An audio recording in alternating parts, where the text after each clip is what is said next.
So let's move on from that and then think about a few things that are related to that, or at least they flow on naturally from that discussion, and start thinking about being a little bit more evasive in our movement. The whole issue of defense in Yiquan, it comes under the category of fight skills. So really when you think about Yiquan, again, we follow this idea that we don't try and pin things down to singular definitions. It's too limiting. Complex things aren't like that.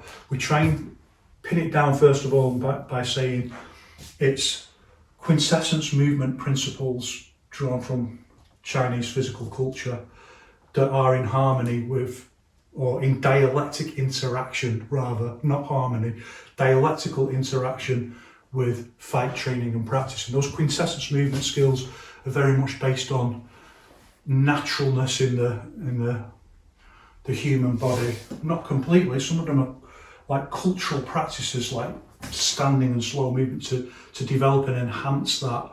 So the actual quality of movement that we use in each one to develop that feeling, they're not natural, they're cultural innovations from China, from ancient China. But that's in this dialectical interaction with fight training and practice. And that fight training and practice isn't fixed and ancient like those quintessence principles are. That's always changing all the time. You can see the contradiction. And I've said before, like, if you're thinking about each one isn't contradictory, it's probably not right. You've got to get on this, and everyone says this, you know, like Yang Demo talks about this idea, Han Siquan talks about this idea, Wang Shanzhai talks about this idea. You've got to think in, who else was it? Maybe Dao Ximing, particularly talking about the idea of thinking in contradictory terms all the time. They all Wang Shanzhai students say it anyway. So kind of getting your head around this idea, like this isn't this ancient thing that's passed down on a turtle shell in a manual. This is, and we say dialectical interaction because that's not about things being harmonious, it's about things challenging one another. And they're challenging one another not to be one-sided. And one-sidedness, as Wang Shanzhai calls it, doesn't just exist in one form. One-sidedness is like, okay, you might have, well, lots of people in each one have really beautiful whole body interconnectivity. And that's one-sided if it doesn't translate into actual fight training and practice.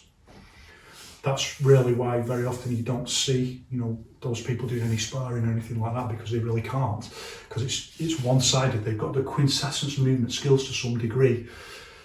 Actually, only with fight training and practice can those really evolve and develop, but they've got it to some degree, but it's one-sided. Then you've got other people who are really, really great at sparring, can really issue force, but the argument, Wang Shanzhai's argument would be that can be improved by improving quintessence movement quality skills. And I think that's an area for each one to expand into the future, that everyone's looking for an advantage in the modern world. So thinking about not just techniques, but the quality of bodily movement in the technique. It's the kind of thing people are interested in movement culture, but Chinese movement culture is significantly more sophisticated than the movement culture. Just be careful with my pronunciation now. It's my accent. Movement culture phenomenon, which I think is a bit of a flash in the pan. Certainly not, doesn't even come close to the significance of what Wang Shanzhai rediscovered. So those two things challenge each other all the time. And that is our second understanding of each one, that each one exists as a social process. So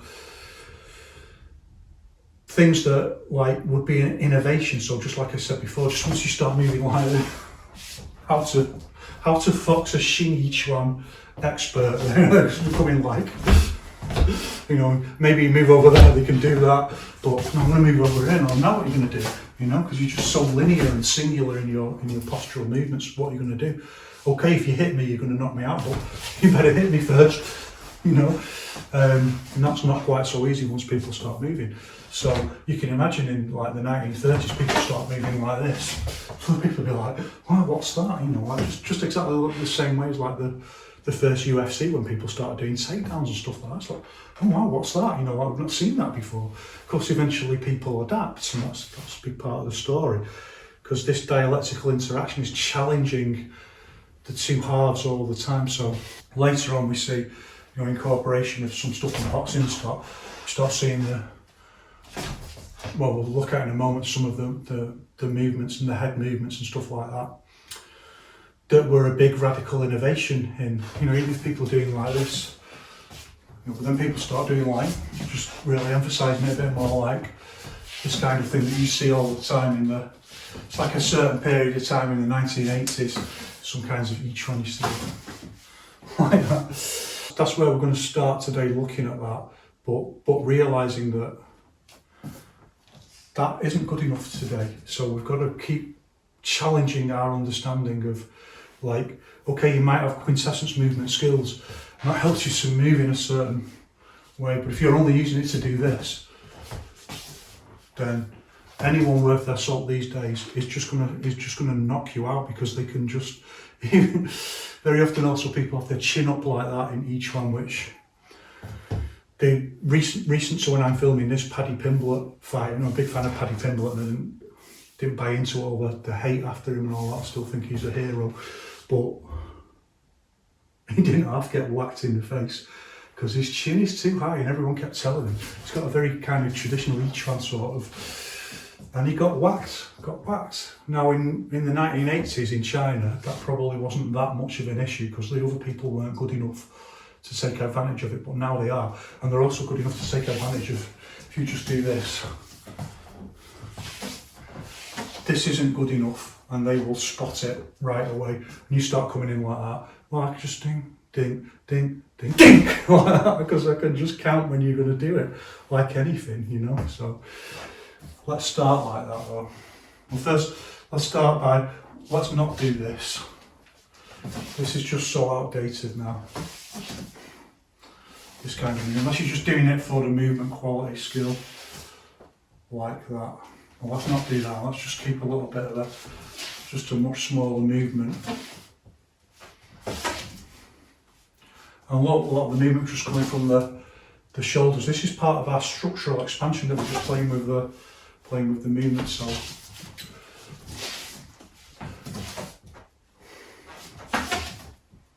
just moving the shoulders a little bit. We know this is not good enough. We know this is not good enough on its own. This is kind of like the height of each one footwork and movement skills in like 1943. But we know now this is not enough. But we can build on it. So look at it's another example of like the relaxation that we're getting from, and structural interconnectivity that we're getting from our Zhanzhuang practice. And for the moment I'm just using these kind of triangular steps. We've just got to be a little bit careful about how our hands move forward. We don't want to overemphasize it. I've talked before about, you're still seeing people do it in each one, because even some people with pretty good level, they haven't really embraced this other side of it, of the constantly upgrading the fight training, or they do what Zhao Daoxin warned against, and that's like thinking about the way things were done in the past as like their holy relics. So you see people doing like, not thinking about it, but then just going chopping their hand. I can't even do it because it's just so beyond my way of thinking about doing it. Changing like that when they change. Always chopping the hands when they change in different ways, or maybe they do it out like that, but there's loads of different ways that you see people doing it, that when they change from left foot forward to right foot forward, they do something with their hands, usually dropping them or opening them in some ways. I'm doing it on bag work, so 1, 2, 3, reset, 1, 2, 3, reset, 1, 2, 3, just really, really bad habits. It's not about it being a bad habit to drop your hands per se. We know now, particularly from MMA, that the hands can be all over. This was the original idea that we talked about. As long as you maintain this expansion of the body, it doesn't matter. The guard can be all over the place, depending on what you're planning to do and how you're faking and how you're moving in. It's not about that. It's about having a routine, a habit that people can pick up on, that when you change, that you do something particularly, or when you do a particular movement, you have a tell, and it's about drilling that out. So just keep it as natural as possible. So I'm just starting to just get a little bit of side to side head movement in now. And this is just how we're going to start. It's by no means enough, because I'm just going left, right, left, right, left, right, and anyone can just predict that and pick it off, but we've got to learn. We've got to learn step by step. So 1, 2, 1, 2, 1, 2. And just keep the hands in front. No too much over, no crossing over usually like that, anything like that. If you do have a crossover like that, people can predict that as well and just go in and just push both your hands in, anything like that. And then we can start thinking about, well, variations on that. So again, it's this idea, you can do it yourself, you can think about the ideas yourself, you don't have to wait for someone to download it. So we can think about things like, we can just go 1, 2, and just changing them. Now we start thinking about not keeping our head proud like that. And if we're in closer, we need to get the shoulders. If we're forced into cover in like this, don't fetishize this idea of relaxing the shoulders. Remember, we've talked about the idea that this is about somatic timing, that idea of relaxing the shoulders. We don't abandon obvious realities of defense, like using the shoulders to cover in the head when we need to, but we'll talk about that in a moment. So at the moment I'm just doing it from the towards the back foot, like 1, 2. You can do that to the side or back like that.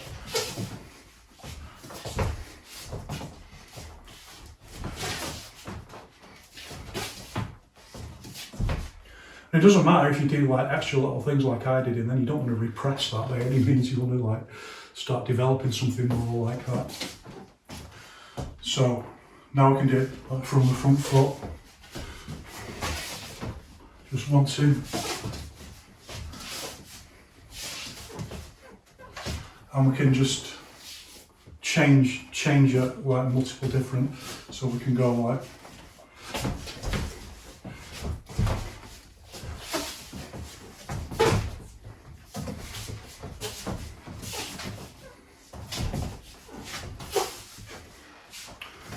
and I think like there tends to be, particularly in Yourself Yiquan, like an over formalization, so it'll be, sometimes that's useful because it creates a structure for training, and particularly when you find it hard to train, and you just think, well, I'm going to do 8, and then I'm going to do 8 this way, I'm going to do 8 crot, and that kind of thing like gives you a really good structure. But when it comes to things like this, where we need to start developing much more fluidity and unpredictability in our movement, it doesn't necessarily help to, like we can start by going off the spot. That's absolutely fine. Right. Then when we start moving, the sooner you kind of like varying it and adding in different, the better, and the faster you'll learn and progress. Again, it's a little bit of a contradiction, but build from the basics, and then as soon as you can, start. And then just start incorporating, so you're moving side to side, and you just start changing. But now start making sure that instead of doing it like lifting your chin up, now start incorporating bring the head down.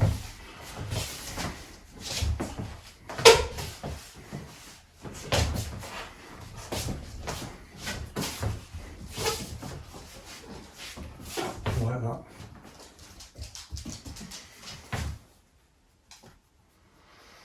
And it's still not time. Another really useful, really important one is we call this chicken head skill, by the way, so we start moving them. It's called chicken head skill. You know, like, if you've ever seen a chicken move, you move a chicken like that and its head stays in the same place. Lots of birds do that actually. So kestrels do that when they're hunting and they're adjusting to the air and their head stays in the same place. We're going to start bringing in some of things. There's so many different things that we need around this that can't really cover them all in one session. It's not that useful to do that, I don't think. And so we can change to just shifting back like that. As we shift back, the chin comes in. Like, don't shift back like that with the chin proud.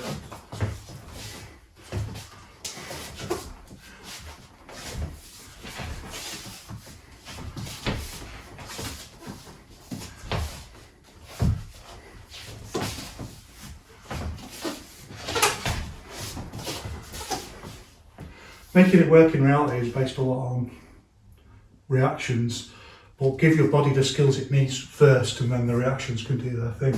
So we've got like tons and tons and tons, they just expand like everything else, they escalate into loads more things. But what we want to think about first of all, before doing that, is just using the things that we've just started looking at and then just starting to incorporate those with techniques and seeing how that changes certain things. So if we shift and we change and we cross like that into the cross, see how the body is leaned over compared to like a normal cross like this. So we can just practice on like just shuffling a little bit, just moving the feet a little bit. And again, when you move the feet, don't just always go left, right, just changing one. So like just the seeking, the fake. That's another really easy thing that you can just start practicing straight away as well. And it's also really good, it's a really good basic that helps to escalate into creating proper lock points that you just throw little fakes of movement.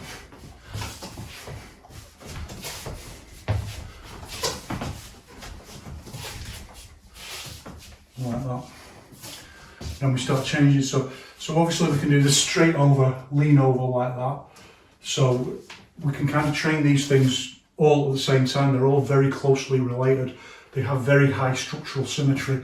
So instead of just crossing like that, crossing and leaning over like this, so we can practice just, and it's also just like really good practice now to just start moving with the,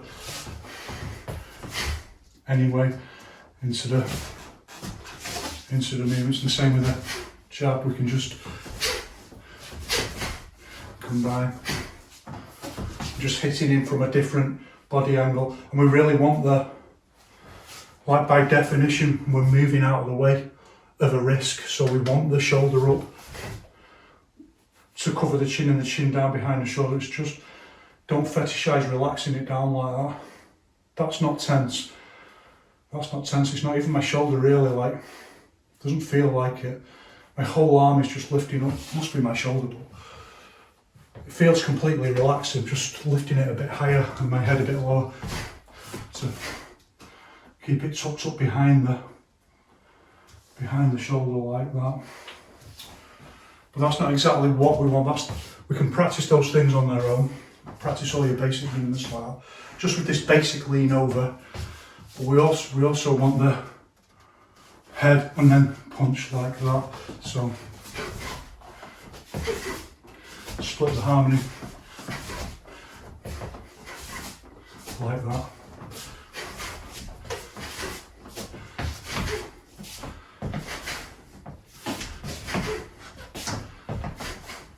Because you don't know when you're going to need to punch or when it's going to be the right. Honestly, it's absolutely peeing it down outside. Or you still want to go out for an ace walk. Goodness me, Tresh. You don't know. So it's giving yourself as many options by training the body in these multiple different building blocks can be brought together in a different way. Mate, we'll go out in a bit, love. All right. He has already been out on an ace walk, but he needs so much exercise. He's like an elite athlete. So you might want to go this way. You might want to change something else like that. So we don't just do it all in one side or all at the same time like that, because we might want to go for the the hook with the left hand. So in which case and cover up with the, and you can see straight away once you start like covering up a little bit like this, we start getting very close to this kind of Yao Zhong way of doing a, like very often like doing a punch like that with the the guard hand in, but it's a slightly different. So we move the head over, and change into the punch. So we'll start with the back shoulder. We're going to be on the spot, and we're going to change. And look at the overall sympathy of the posture, the structural sympathy. It's got from here, it's got this complementary routing that's more extended now. You can get more onto this punch. You can feed more into the equation just by moving over a little bit like a little bit like that. So first of all, we're going to do it like just move with the head in this, and recognise that this is quite open at the moment. And we'll change into the jab like that. So look at the sympathy of the movement into the next movement. We've got this complementary routing. It's further now because we're further over. So twist into the Elvis hip. So twist in to get more zing, feed more into the equation for the jab. So 1, 2, and again we pull back with this arm. So 1, 2. Again, this is into the front pivot route. 1, one more. Just over and then into the same one, into there.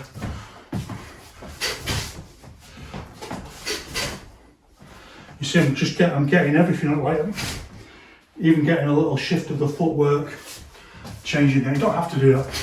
You can do it on the spot, but because there's so much on the movement, you can actually change the angle of the punch as well. Again, it's another really important aspect of the sympathy, that it manufactures the possibility to just get like a massive straighten up and change the angle of the punch.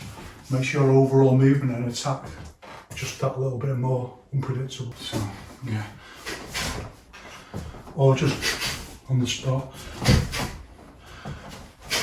So same with the backhand cross. Well, what other kind would there be?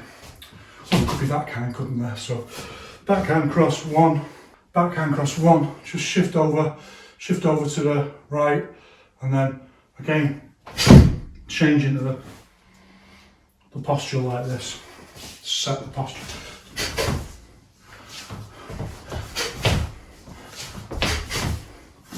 And shoot.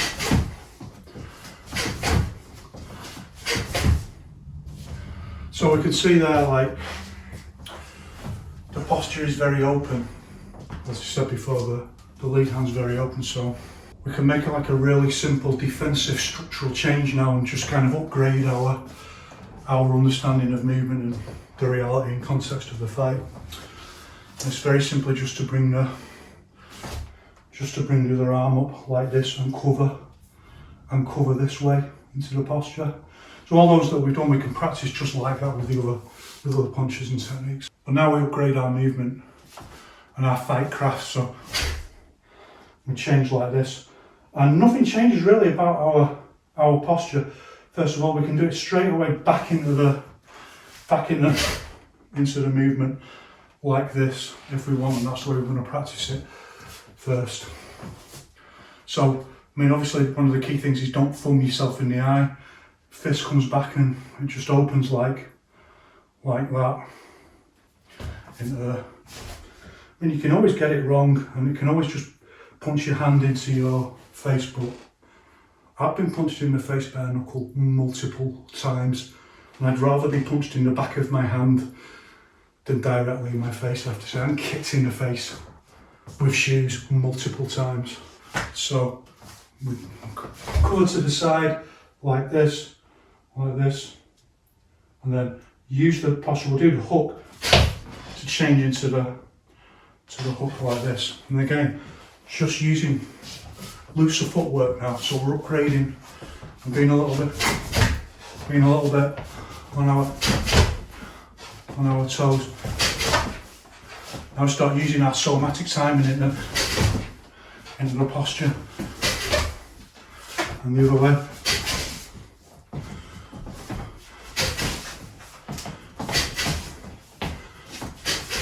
So it doesn't have to be a massive movement. We don't always want a massive movement like that. Sometimes we do, but just, if it's enough just for the hand to slip past at the moment, that's all we need. That's as good as we need at the moment. So again, just like using our little bit of head movement, foot movement, making it all a little bit unpredictable.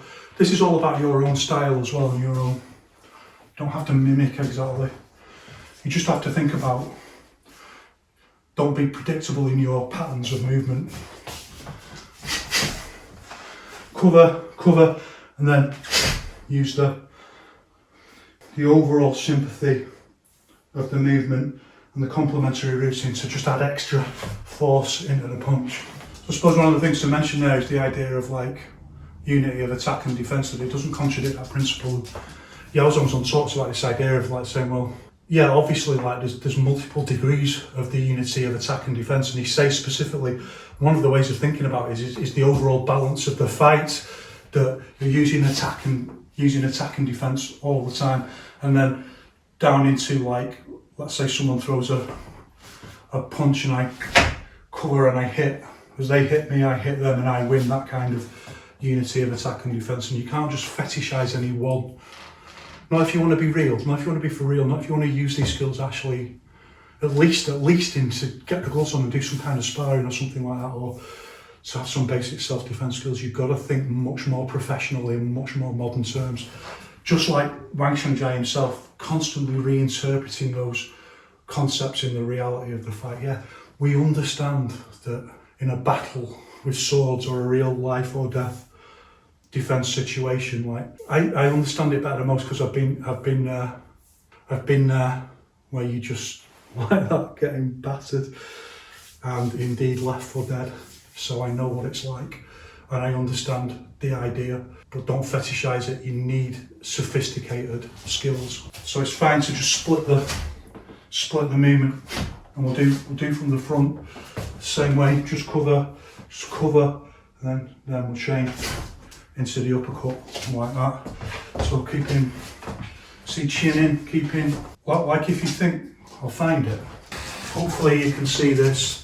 It's one of 2 precious books given to me by my coach on each one. So young Yaozong, so look how hench he looks. Look at his chin tucked in. His chin isn't up and proud, waiting to be smacked in the face. It's tucked in. Hope you could see that. Dog's like, what are you doing? And who did that? You talk, oh right, the nuts. Mate, go on. So, chin in, cover up, shoulder up, like that. And then we're just going to change exactly the same way into the backhand uppercut. And change. But very often when we do this anyway, we cover with both hands rather than just one hand. But we'll just do it like this for now for training. Just keep this hand here. It's quite artificial to hold it out like that. Feels a little bit odd to me. Normally I always just go 1, 2 like that. We'll look at that next. So like that. So let's think about that. Let's think about then using both.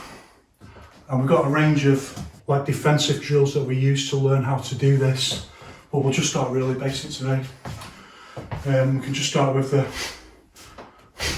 like this. Just lean forward, and it's just this exact movement from the horizontal axis that we've looked at 1,001 times. Just like that, turns in, and we don't go into the pivot route. Just on the spot, we stay really strongly rooted and set from the heel. We just don't overdo it like this. Even from this, by the way, you can be kneed in the face, and there's plenty of examples of fighters doing that, can get you from this. So you can always be hit anyway. But we don't want to be pushed on and go too low when there's no need for it. So just hands closed like that. And ideally we get the hands higher like that, so it's not the fingers on the face like that. Think how thin your hands are. You get the big thick forearms, and look at this space now here to take the hit rather than there's no space there like that. That's just that's just straight in. Changes with different kinds of gloves, of course, and that's one of the dangers. If you're always sparring with the same kinds of gloves, you start developing bad habits, but nevertheless, so we just like that, and the other way, with more side on. So this actually is also release force, and you can do it like that. If someone's throwing a punch, you can release force with the forearms like that and hit into the punch.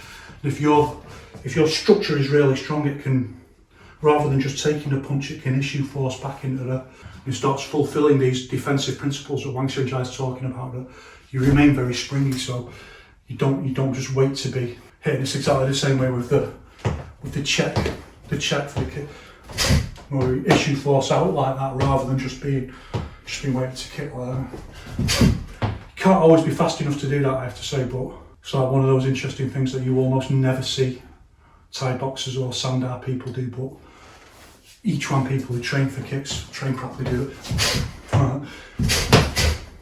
Spring. Everything's far away all the time like that. We'll look at all that another time. Then from there you can just practice moving a little bit. So we start to learn this now, we're just getting your own little movements and shimmies and fakes and just changing it like that.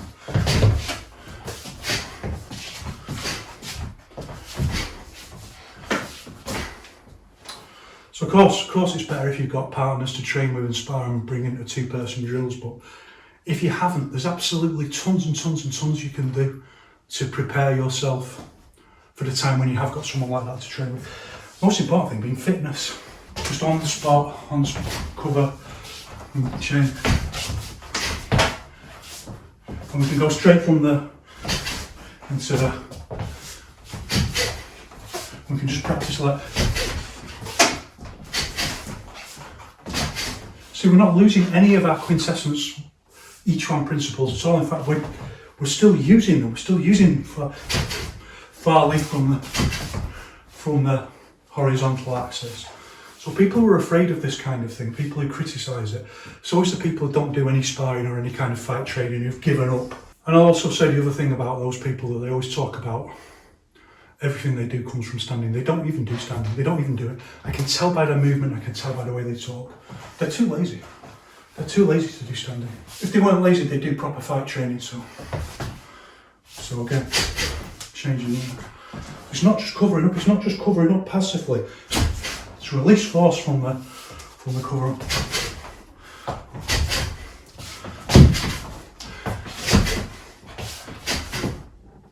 See what I'm doing.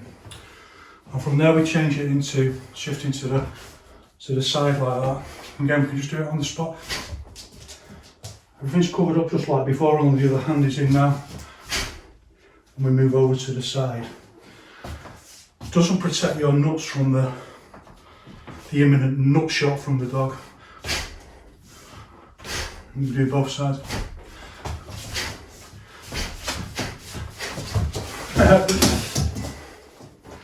I know. See, they don't really like it when you change your... They can spot the way you move. If you're just walking, they know the way you walk. And they can spot it from miles away. They're so used to your habitual way of moving from down to the tiniest detail. And that's what they do with predators and different animals as well, I think. It's one of the reasons they always know that another dog is a dog, no matter how big or small. They can just tell by movement. So when you start doing some mad different things. He's not having it today. Yes, he is having it. He is having it. When you start moving in a different way, it's like, now we're doing something else now. It's games, but we don't like it. No, you're going to get hurt. No, you're going to get hurt. And it's the kind of, it's not like dog sense or something, it's the kind of thing we can develop as well. It's the kind of thing really good fighters develop. They see the way you move. Wang Xianjia talks about spotting weaknesses and little tells and odd things. Good fighters can see the way you move and spot your little tells and the things that you're doing. If you always do that the same, ding, goodbye. The Feiyu survived the onslaught.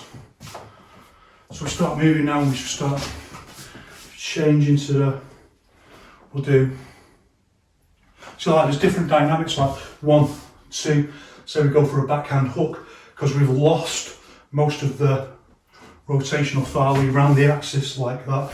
If we're already here, if we do it on the all as a compound movement, we can whip the arm out at the last into the, let's do that a couple of times, so just into the movement like that.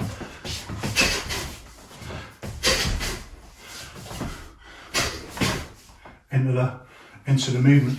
But if the harmony is split much more so that it's no longer compound, so that it becomes chain Farley, like 1, 2, then we can't do that. Here, we've already gone pretty much full rotation, and then to get the power in the punch, we've got to do a little, like a little extra. And I've talked about this idea before when I've talked about short power, that the arm doesn't really, the forearm doesn't move, but the shoulder does a little circle like that to generate the force in like that.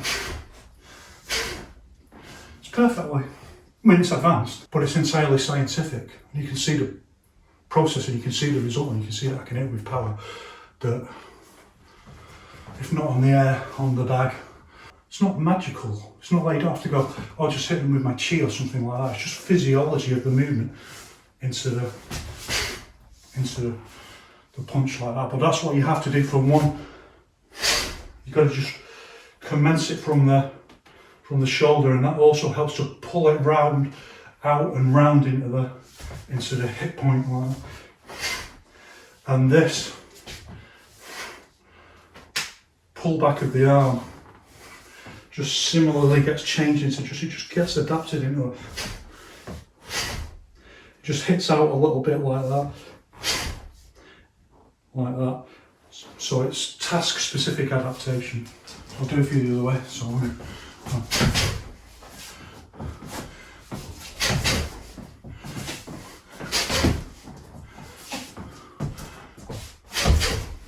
now we're hitting and pulling back fast. Now we're not hitting at the stop point. We are hitting at the stop point, but we're not holding it at the lock point. We're relaxing straight back with our somatic timing.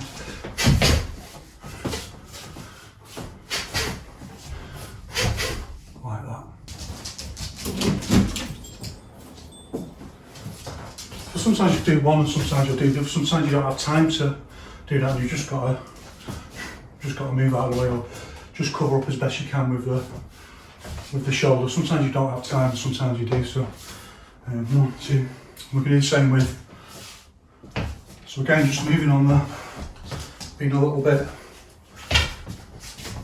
the more confident you are, the more you can switch and change and open, enticing, you know, like you see people doing, like just tempting someone in. These are all about the quality of your fight craft and your reactions, and just entice you and just drop the guard, stick the head out a bit, come on, go for it, you know. So we'll go for cover to the side and then jab out. Very similar thing, like I'm already round, so this is again this idea of storing force, like it's very limited stored force here. I've got the extension of the arm like that, and I can just get a little bit more on the shoulder like that, and I can just get a little bit more on the rotational Farley, taking a little bit of a risk to just go a little bit over like that. But otherwise, from here, there's almost no stored force. And I want to hit straight, so I don't want to hit like that. I want to hit like that.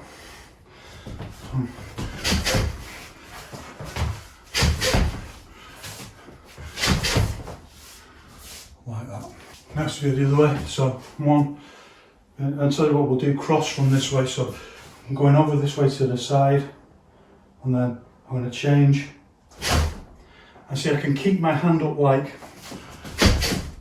and do it like that. Doesn't contradict any Yiquan principles whatsoever. The essential core body movement is exactly the same.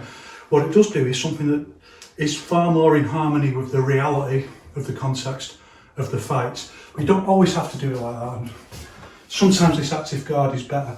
And this is a really good defense. You know, it's like, if it catches the thing right, so it can be a good defense, for example, for hooks that come in, it can just lift them right over so you skim over the top of your head. Or it can completely miss and you can get smacked right in the face.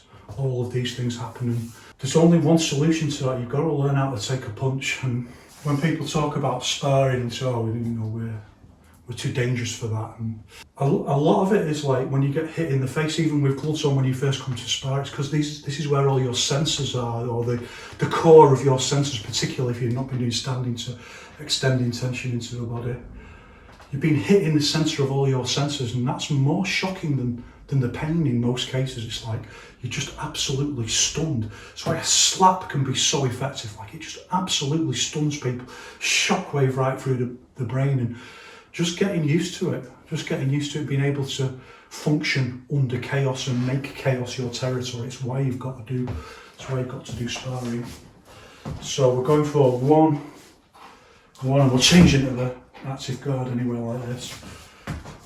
So moving on the spot, and think about like the variations now that you can use your explosive footwork to. You can change how much angle can you get, and change in different directions like that, so, or just straight out. These are all things that you can just immediately start practicing and teaching yourself. Don't wait for anyone to tell you can do it. Whatever you can do, just start doing it.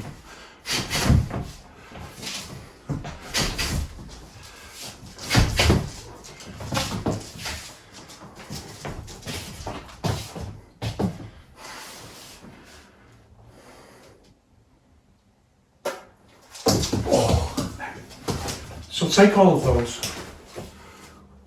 It's quite a lot in there. You might have to go back and look back at some of that stuff and just see how you start fitting it together. Think about it as Lego blocks. Just think about just practicing the different, and then practicing those exercises, and then practicing things like 1, 2, like one move and then cover that, and then hit, or hit and then cover.